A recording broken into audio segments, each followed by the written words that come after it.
Hi అండి, అందరికీ నమస్తే. నేను మీ Satya. Welcome to Satya's daily vlogs. ఈరోజు మన ఛానల్లో కీమా కర్రీ ఎలా తయారు చేసుకోవాలనేది చూపిస్తాను. ఇది నేను సండే తీసిన వీడియో అండి. ముందుగా కీమాని బాగా కడిగేసుకొని ఇలా స్ట్రైనర్లో వేసేసుకుంటే ఎక్స్ట్రా వాటర్ ఏదైతే ఉందో అది పోతుంది.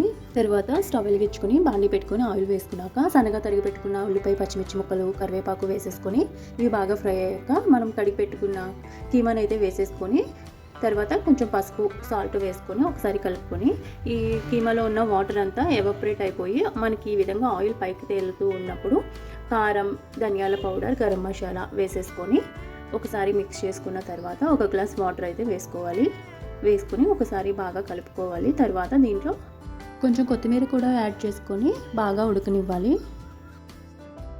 ఇలా ఒక 15 నిమిషాలు ఉడికిన తర్వాత కీమా కర్రీ అయితే రెడీ అయిపోతుంది.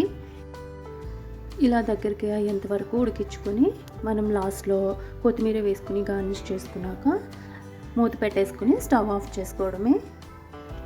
ఫ్రెండ్స్, ఎవరైతే ఫస్ట్ టైం మన ఛానల్ చూస్తున్నారో సబ్స్క్రైబ్ చేసుకోవడం అయితే మర్చిపోకండి. వీడియో కనుక నచ్చితే లైక్ అయితే ఇవ్వండి.